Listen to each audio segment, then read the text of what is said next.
Okay, welcome to today's reading, The Twits by Roald Dahl. And this one you'll be able to follow along, even if you don't have the book, because the words are all right here. But again, I still want you to do and practice the strategies that good readers do. So you're visualizing what the author's words are, doing, what they're saying. They're giving you clear descriptions of the characters and the setting and the events that are happening. If you want to make connections, make predictions, right? Think about, I think this is going to happen. Or I wonder why, the character's doing that. And I wouldn't, I necessarily wouldn't do that. You're making connections, or, I've done that before. So all those strategies help, make the story more meaningful to you and help you be an active learner and in turn remember what's going on, okay? So this obviously is a fiction story. So in a lot of times in fiction stories, the first, couple chapters really describe the characters in the setting, right? They introduce them. So we're going to get started now. And the first chapter is Hairy Faces. Hairy Faces. And they give you a little sketch right there. Okay. What a lot of hairy-faced men there are around nowadays. When a man grows hair all over his face, it is impossible to tell what he really looks like. Perhaps that's why he does it. He'd rather you don't know. Then there's the problem of washing. When the very hairy ones wash their face, it must be a big job, as when you and I wash the hair on our heads.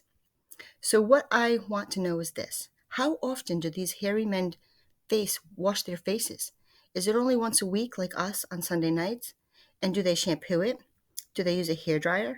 Do they rub hair tonic in it to stop their faces from going bald? Do they go to a barber and have their hairy faces cut and trimmed? Or do they do it themselves in front of the bathroom mirror with nail scissors? I don't know, but the next time you see a man with a hairy face, which will probably be soon as you step out onto the street, maybe you will look at him more closely and start to wonder about some of these things. There's a lot of I wonders right there. There's a hairy-faced man for sure. Mr. Twit. Mr. Twit was one of these very hairy-faced men. The whole of his face, except for his forehead, his eyes, and his nose, was covered with thick hair. The stuff even sprouted in revolting tufts out of his nostrils and ear holes. Mr. Twit felt this hairiness made him look terrifically wise and grand. But the truth, he was neither of these things. Mr. Twit was a twit. He was born a twit, and now, at the age of 60, he was a bigger twit than ever. The hair on Mr. Twit's face didn't grow smooth and matted as it does on most hairy-faced men. It grew in spikes, and it stuck out straight like bristles of a nail brush. And how often did Mr. Twit wash his bristly, nail-brushy face of his? The answer is never. Not even on Sundays. He hadn't washed it for years. So there's a really good description of Mr. Twit right there. Okay, let's talk about Dirty Beards, Chapter 2. As you know, an ordinary, unhairy face like yours or mine simply gets a bit smudgy if it's not washed often enough, and there's nothing so awful about that.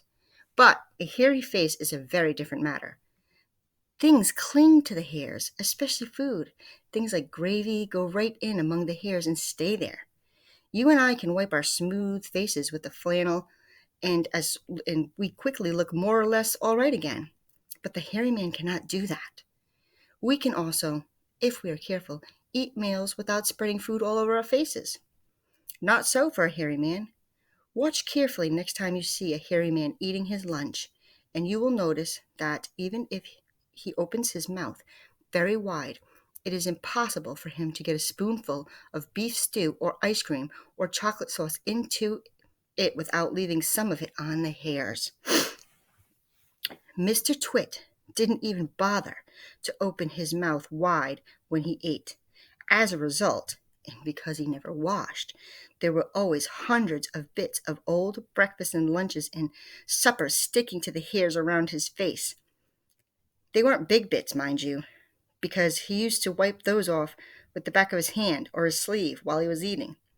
But if you looked closely, not that you'd ever want to, you would see tiny little specks of dried up scrambled eggs stuck to hairs, and spinach and tomato ketchup and fish fingers and minced chicken livers, all of the disgusting things Mr. Twit used to eat.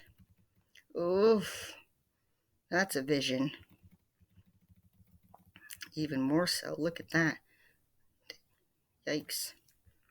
If you looked closer still, hold your noses, ladies and gentlemen, if you peered deep into the mustachy bristles sticking out over his upper lip, you would probably see much larger objects that had escaped the wipe of his hand, things that had been there for months and months, like a piece of maggoty green cheese or a moldy old cornflake or even a slimy tail of tinned sardine.